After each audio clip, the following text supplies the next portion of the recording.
On the 80th anniversary of the liberation of Auschwitz comes an unprecedented exhibition about one of history's darkest moments. Auschwitz, not long ago, not far away, features more than 500 original objects, first-hand accounts, and survivor testimonies that tell the powerful story of the Auschwitz concentration camp, its history and legacy, and the underlying conditions that allowed the Holocaust to happen. On now exclusively at ROM. Tickets at rom.ca.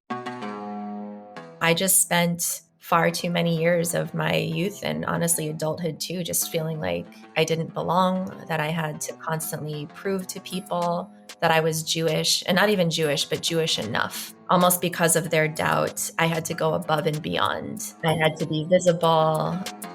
It's time we talk about more than just the tragedy, the hardships we've overcome and the savagery. It's time we focus on what's woven in the tapestry, the roots that connect us to our truth and the canopy of every single branch of our tradition. Shalom and welcome to Rivkush, the CJN podcast with Jews of color talking about everything Jewish. And today I actually have a great thing happening in that I have two, not one, but two guests, which I think this is the first time I've ever had this. But I mean, you'll see why it was so important for me to have both of them on to talk about this wonderful book that they co-authored. So let me go ahead and introduce you.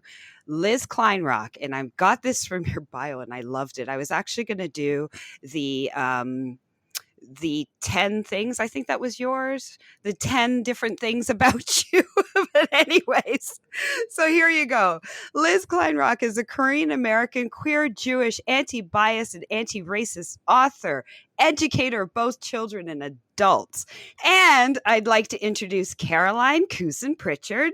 Caroline grew up as the youngest of 4 children in Dallas, Texas, and spent her childhood sneaking extra helpings of noodle kugel from her boobie's kitchen. Caroline has her MFA in writing for children and young adults from Vermont College of Fine Arts. Anyways, welcome both of you. As soon as I got this book, and for our listeners, their book is called What Jewish Looks Like. And it totally resonated with me. And I was like, oh, finally, thank God. I'm getting goosebumps just thinking about like my reaction when I saw that it was going to be published. I actually got quite emotional about it because so what I want to know is from each of you, first of all, how do you know each other for starters? I mean, you're both in the field, but just out of curiosity, how did you meet and when did you come to the realization that this is something you wanted to do? Like, how did things align? Thank you so much for the question, and thank you for having us. This is Liz. Caroline and I think, have been working up a way to, rewrite our meeting story because it just isn't the most exciting. Like, we met through social media. Not the most romantic. Hey, but some of the best relationships are formed through social media. It can be such a dumpster fire, and then really beautiful, amazing things can come out of it too. And friendships and books are, two of those things. We, I think, had known each other through Instagram. We had, sent each other the occasional DM, check in with each other about our work. We both, existed in the space of education, love books, are both Jewish. So already some of those circle overlaps. I guess it was just kind of meant to be in a way. But for me, growing up as a very visible Jewish person of color in a very, very white presenting Jewish community, family, to this day, I'm the only person of color in my family. To me, this book is something that I feel like I've been wanting to write my entire life. The title itself, What Jewish Looks Like, is 100% inspired by that comment that I'm sure you've probably gotten. Absolutely not. This whole idea of when someone finds out you're Jewish, you don't look Jewish. Mm-hmm. And, as a kid, I don't know what to say to that besides well, I am. And that's really all I've got. I had no comebacks. I had, not a ton of prior knowledge. in my back pocket that I could pull out. So I just spent far too many years of my youth and honestly adulthood too, just feeling like I didn't belong, that I had to constantly prove to people that I was Jewish, and not even Jewish, but Jewish enough. Like Yes. almost because of their doubt, I had to go above and beyond. I had to be visible. I had to show that I could, read Hebrew, that I celebrated all of the holidays with my family. And like, I grew up in a pretty observant household. Like my parents still keep kosher. Like to this day, we observed Sabbath like every Friday into Saturday. And, that was a huge part culturally of who I am, who I was and who I am. But from the service alone, that's not something that I think people would ever expect of me. And so really wanting to create something that would hopefully help people both learn and unlearn biases and assumptions about Jewish people, what we look like, where we come from, what we believe, the work that we do, how we practice, and really trying to flip a lot of the mainstream narratives on their heads. Wow. It really, one thing that you said that really resonated with me, because often I feel like I'm the only one saying it, is the fact that you almost have to be super Jew. It's like, I know the Parsha and I know this, and because you almost feel like you have to be super Jew or else nobody's going to buy it. And I think that is something I don't often hear, like I said, other Jews of color articulating that. So it was, yeah. So Caroline. Yes. So I had a very different childhood experience in terms of my relationship with my Jewishness. I'm white. I grew up in Dallas. So most of my peers, or nearly all of my peers, were not Jewish.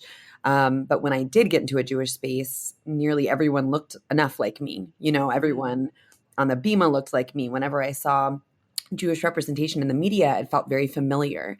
So I think growing up, I just had a really limited understanding of what it meant to be and look Jewish. And because it reflected so much of my own lived experience, it was a really self-indulgent view of Judaism and Jewishness. And, I've shared with Liz, I really think it took until I went to college and I met a Mexican Jew.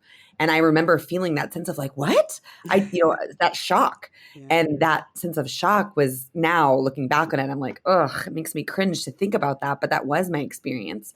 And then to unravel that moment and figure out how much of my own identity and of my people do I not understand or know? And then because I don't know it, how much of the harm am I upholding? Like, have I been the one asking for receipts for people that I didn't assume were Jewish? And that was a painful moment that I feel like kind of set me off in wanting to just better understand. And then coming to know and love Liz, when she presented this idea, deeper into our relationship, she sent me a text and was like, you think we should, I don't know, like write a book about this? I was like, what? Like, yeah, I immediately, it was one of those moments where you just like knew something really energetic and real was happening in that moment. Like, I think we have to do this now.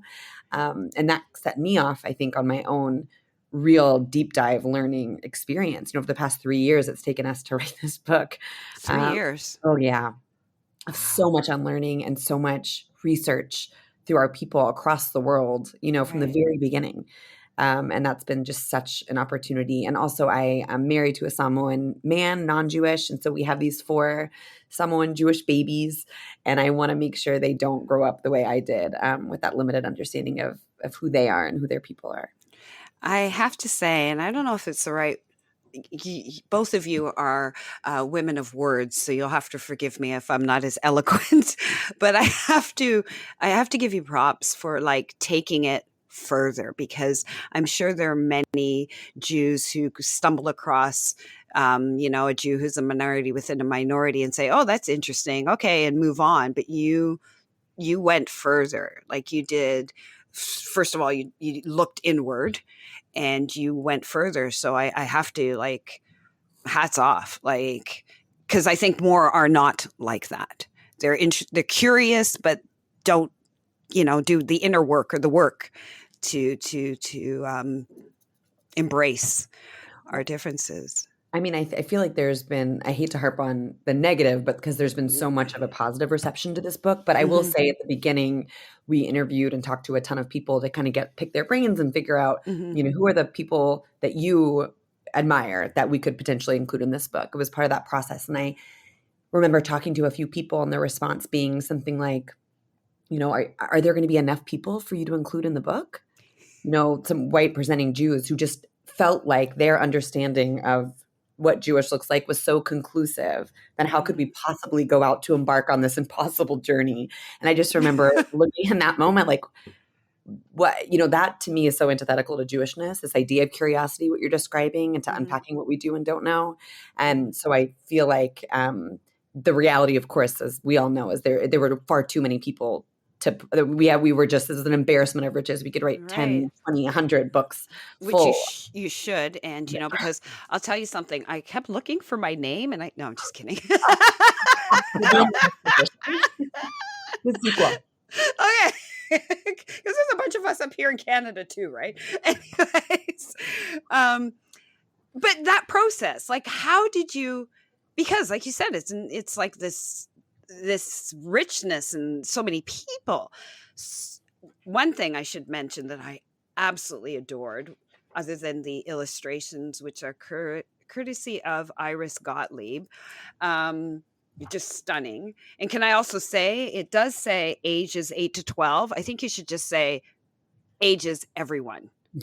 Yeah, everyone. My dad says it's really a book for adults that's presented as a book for kids. It's just like, but what I did like is the way you organized it. Tikkun Olam, Pekua Nefesh, like Tikva. I loved the way you organized it. So how was the process of saying, okay, for example, Tracy Ellis Ross is in, Rivka's out. So how did you do that? I mean, I think the process up until like we actually had to submit for like our last round of edits, we were not really married to anything in particular. I mean, like we absolutely were in some ways, but I think when it came to organizing the book in terms of Jewish values, that's something that just seemed to click. It just seemed to make sense, because I think in a book like this, with the amount of misinformation that exists in the world about who Jewish people are and what we believe, that any opportunity that we can take to turn something as small as the table of contents into a teachable moment also for readers is really important. So we're not going to organize it based on career. We're not going to organize it based on, when people lived chronologically. We're going to show the values that connect us as like deeply Jewish humans. And you can see what inspire people, what move people to act, what encourage people to keep going. And I think we'll also find that across religious and ethnic identities too, we actually have a lot more in common than we think. Right. And I think what bears mentioning too is because initially when you see the title, What Jewish Looks Like, and if you think about it from my lens, the assumption is, it'll just be Jews of color. But you didn't. It was like it showed the community how it is, and I thought that was pretty awesome. I know you where did you find some of these names? Like, 'cause I don't even know how to say it. Like, for example, what was new to me, there's the obvious, right? Like, Rabbi Angela, like there's ones that you think, okay, everybody knows who they are. My buddy, Michael Twitty. But for example, cause I do have it marked off because I intend to do more reading on the first rabbi, the first female rabbi, Osnat Barzani. That's one of, for me, this Caroline has been one of the most rewarding experiences, is letting ourselves go down so many rabbit holes that we've embarked on through different relationships we have or different media we've encountered. Well, there's a picture book called Osnat and Her Dove. Oh, it's Sigal Samuel. Yes, it's a picture book though. Yeah. Okay. Yeah.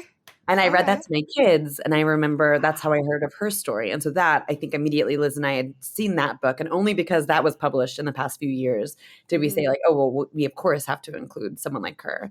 Or part of the process of us coming up with this list is we also wanted to include organizations on the ground who were doing incredible work that were animating these values. And so we interviewed leaders from organizations like Keshet, that in that particular one supports LGBTQ plus youth. And so in our conversation with their leader, Edith Klein, she was telling us about her story and the organization story. And she mentions a person is Perlman, who is a kid who came up through the organization and expressed just a remarkable story about this artist. And Liz and I are kind of looking at each other. This is a non-binary trans student who is also Asian, who has a remarkable story. And we're like, are you thinking what I'm thinking? And so we got to know this person, and it ultimately included them in the book because we had that conversation with Cachette. So I mean, there are other folks we saw in a documentary, or we Googled, the Jewish Hall of Fame, Jewish Sports Hall of Fame. There was no path we did not track down to find these folks.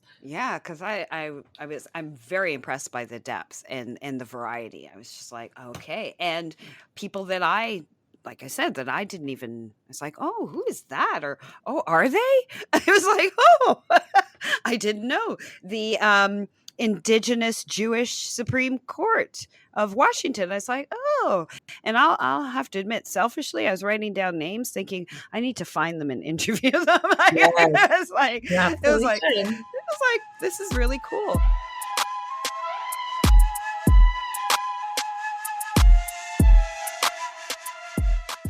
On the 80th anniversary of the liberation of Auschwitz comes an unprecedented exhibition about one of history's darkest moments. Auschwitz, not long ago, not far away, features more than 500 original objects, first-hand accounts, and survivor testimonies that tell the powerful story of the Auschwitz concentration camp, its history and legacy, and the underlying conditions that allowed the Holocaust to happen. On now exclusively at ROM. Tickets at rom.ca.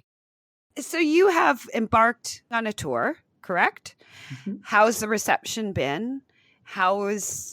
Who is showing up? That sort of thing.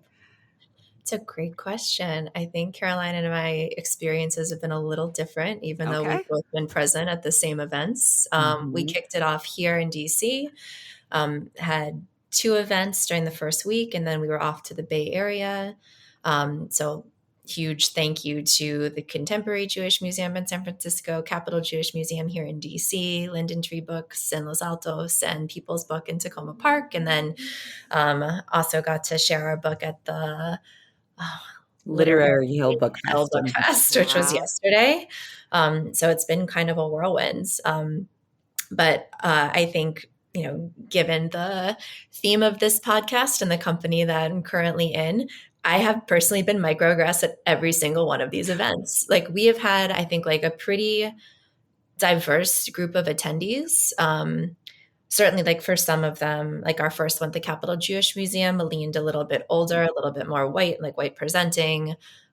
Bookstore events have been a little bit, more varied in age and things like that. But I have found that at every single event, some white or white presenting Jewish person wants to come up to me and list all the people of color that they know or who have married into their family, and often make some sort of other comments on top of that. And it's a little tough because I feel like those types of comments are the things where I'm like, wow, this, like, it literally exists. Yeah. Like, the book exists because of these conversations. Yes. And I feel like it kind of goes back to like everything that we saw happening in the US in 2020, where people wanted to be able to list, or non-Black people wanted to be able to list, like, oh, but I have Black friends. Let me show you my receipts of the people who are Black in my life. That was so exhausting. Can I tell you? Yeah. And now to be in like a kind of similar situation where people just want to tell me like, oh, I have like an Asian daughter-in-law, or, my brother married somebody who's Black or who's Latina. And you're just like, I'm really struggling to figure out why you're telling me these things, aside from it somehow making you feel better about something. And that seems to me to be something like you should work out with your therapist. I don't really do that right now. Because seriously, I have not come up with a good response to those things either. I've just been like, it's just a smile and nod. And in my head, I'm thinking, wow, really? There's so many things I would like to tell you that are so not appropriate in any setting, probably. So I just smile and nod. Like a bobblehead. I should just start listing all the white people I know. Oh my God. I might do that. And I'll do it. Oh, you must know. And I'll just name it. Oh, you must know. I'm sorry. I'm going to try it and I'll give you feedback on how well it worked for me. Because my line used to be like, when people say, which happened to me recently at a meal where somebody asked me how I became Jewish at a nice semi-intimate Rosh Hashanah dinner. I was just looking and I'm thinking, I just want to poke myself right now. It was just like, but I used to say to people when they'd say that, how did you become Jewish? I'd say, same way you did. And I just like pause and they'd be like, but same way you did. Yep. Without short of saying, without being really super crass or and describing like biology. But, it's a lot. It's a lot. But so you said you both had different experiences, which makes sense. So Caroline, what has been your experience on your book tour? I think it's been painful to witness those moments. I've had my spidey senses in certain conversations I've witnessed her have across the room, and then I'll kind of run in and we'll scoop each other away to the corner. Nice. But, also wanting to be very careful that I can't save her from those conversations or run interference in some like white Jewish heroic moment, and also just trying to hold space. So that part has been, I think, tricky to witness Liz have to experience. Mm-hmm. Well, sometimes they say the same things to you too. And I'm like, oh, cool. So it's not just me. Oh, you mean they mentioned to you? Oh, for sure. For sure. People of color that they know, the dentist, the whomever, the paper person, like they mention it to you too? Listen, they do. But obviously my positionality is wildly different in those conversations. And I think it's that thing with white people when you're in closed spaces. I think it's a little more like elbow to elbow, like, I'm good, right? Right? Like we get it. We're good, right? And energy of like, oh Lord, and then having to engage like, no. Let's unwind that. So yes, it lands differently, but we have experienced a bit of the same. Though, not to be Pollyanna about it, I'll also say that it's been really encouraging to see the people that have shown up. I think, from an author perspective, seeing other authors in the area show up, Jewish and non-Jewish, seeing people who are just from the community who are interested and curious, all sorts of ages. I mean, we've had so many kids come to these events. And when we ask for questions, like hands shooting up from the kids, which I think is, after a 30, 45-minute talk, you'd think they're like, get me out of here. But the fact that they have these really beautiful questions and they're really curious for the answers, like if that's not the whole reason we're doing this, then I don't know what is, Oh my gosh. So that's definitely been the hopeful, light-filled moments too. And I think with some of the talks that we've done for especially students, getting to hear and meet students who really see themselves mirrored in this book is really, really incredible. Like every time that a Jewish child of color wants to raise their hand and share part of their ancestry and their family story with us, not just with us, but like in front of all of their peers in a way that they are proud and affirmed. And that's just the absolute best. And seeing all their friends point at them like, hey guys, call on this kid. And they're so proud and excited. That certainly is not something that it felt like growing up, or that's not a moment I don't think that I could have seen prior to recently. And so that felt really beautiful to get to be a part of that. Yeah, absolutely. There is nothing better than seeing yourself as a kid reflected. I don't know what that feels like, but, because when I was a kid, absolutely not. And it's not even about being Black and Jewish. I just didn't see Black people really reflected, right, in anything. And if it was like very... step and fetch it kind of thing. It was like, step and fetch it, very caricature, very, ugh. But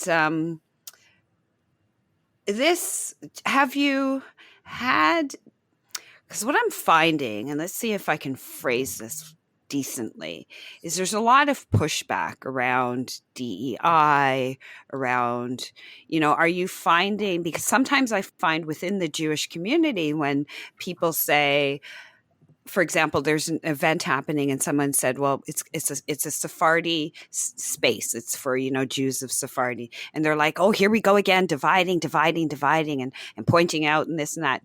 Have you found any of that? in your work that people have said, for example, why do you have to point out that, the Michael Twitties and the this, we're all Jews? Caroline, you want to take that one? Yeah, Because I do. had a I mean, conversation with somebody last year.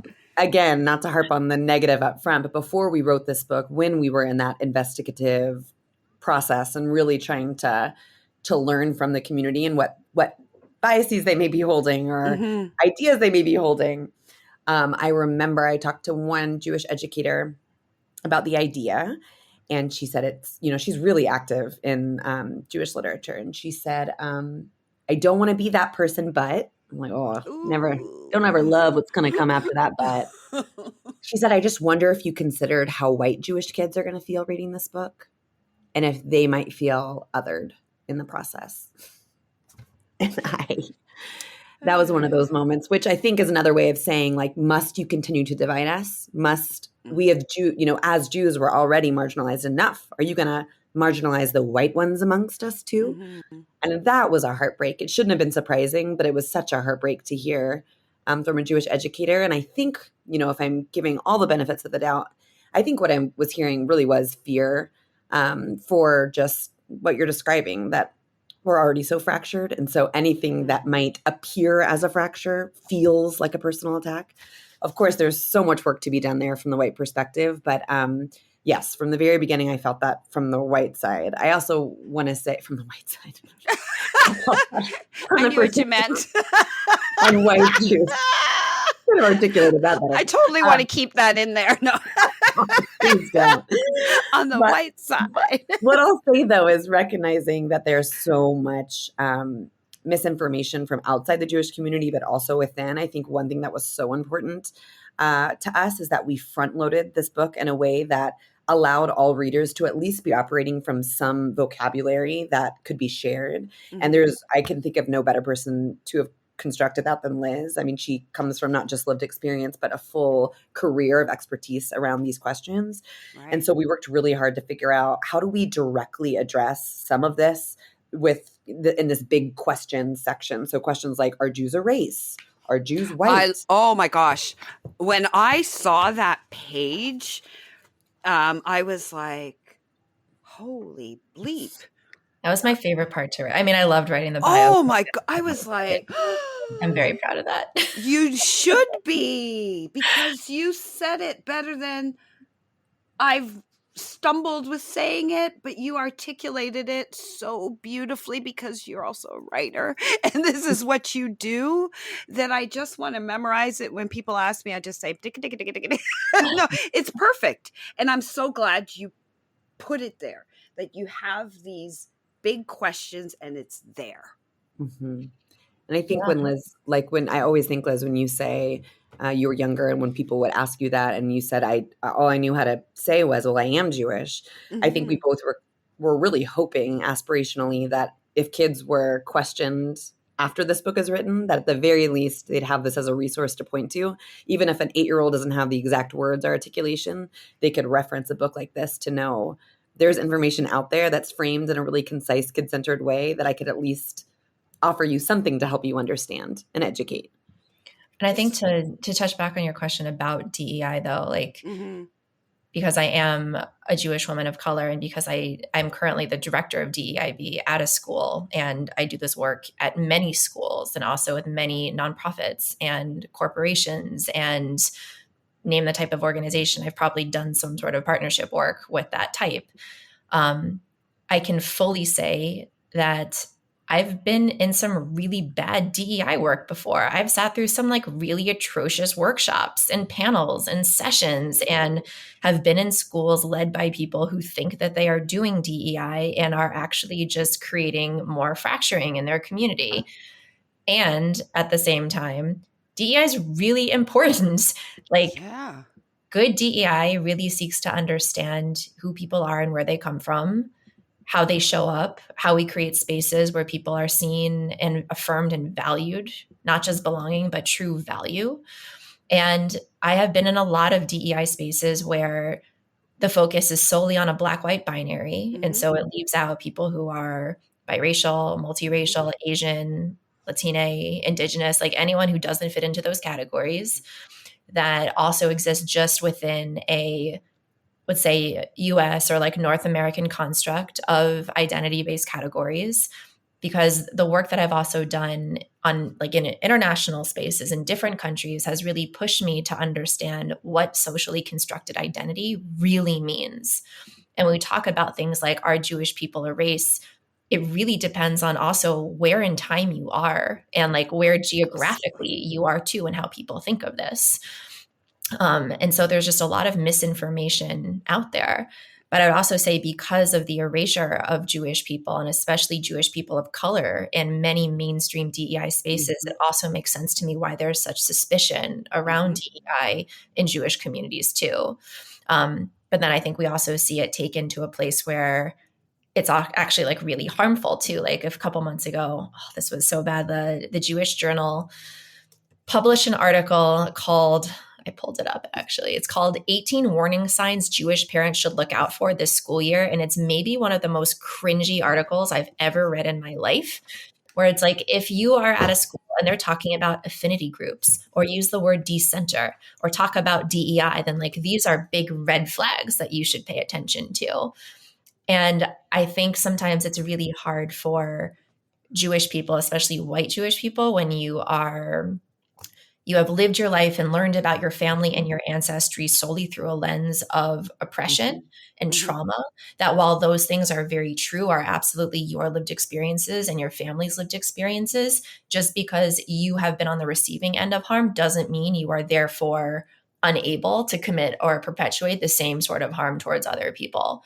And so if we're trying to really understand the diversity of the Jewish community, then we have to recognize that there are Jewish people of color, there are queer Jewish people, there are disabled Jewish people. Like, Jewish people span not just Jewishness as an ethno-religious identity, but literally everything else too. So yes, we need DEI out in the world, and we also very badly need it specifically within Jewish spaces too. Yes. Liz, Wow. Nodding vigorously. And I think what you're saying, that's just so beautiful. One thing I'm taking away is, if we think back to that woman that was talking to me with that fearful mentality, it's such a scarcity mindset. And I think this work and the work we're all hoping and aspiring towards just cracks that open into abundance. And if we can just hopefully encourage more Jewish people to see that as such a strength and so beautiful and so full of community and light and connection and resilience and hope, then hopefully that scarcity mindset will just fall away. That was like, for both of you, that was like a drop mic moment. I'm just like, this will bring conversations that are so important. And I just got to chill. I know I said it before, and I'm going to say it again. I can't even tell you how important this book was for me and my, adult grandmother of Jews of color, mother. I can't tell you how important this book was for me. So thank you. What's the next step before I get emotional and cry on the podcast? Crying's good. My heart, like, this was my heart. So thank you. It's so pretty wild to see yourself reflected in a book for the first time when you're an adult. And you realize that like your life would have been really different if that experience had happened like decades before. I would have spent less time avoiding the community and more time in the community. Yeah. Right? Mm-hmm. Yeah, I feel that. So what are the next steps other than, volume 2, 3, 4, 5, 6?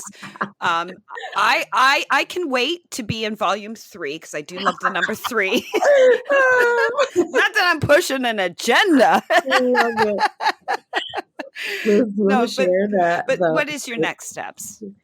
So we actually have like really awesome news that happened at the same time as this book being acquired a couple of years ago. But one reason why we have really loved working with Harper, and especially our editor, Luana Hori, who is also one of the few Black people and Black women at Harper, and especially within children's books at Harper, is the amount that she also believed in this book, to the point where when we submitted this proposal, she came back and said, not only do we want this book, but we actually want you to write another one too.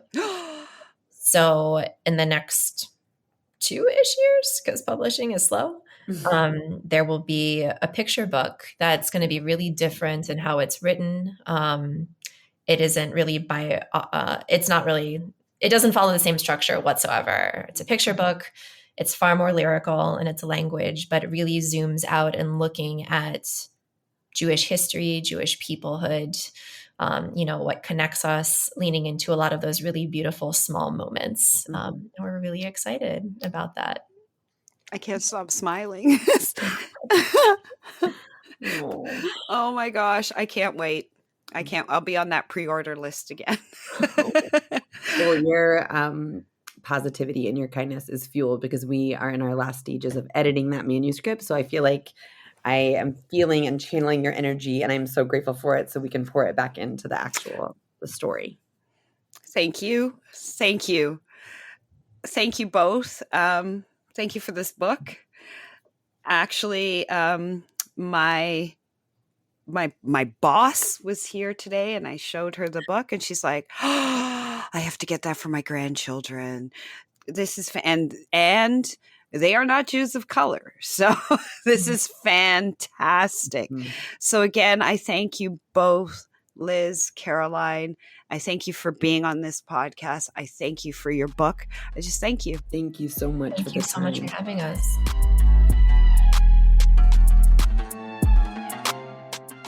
Riv Kush is hosted by me, Rivka Campbell. We're produced and edited by Michael Freeman and the CJN Podcast Network. Our theme music is by Westside Gravy. If you like this episode, please subscribe wherever you listen to podcasts. To support our work and everything else the CJN does, visit thecjn.ca/donate to make a monthly donation and receive a charitable tax receipt. Thanks for listening.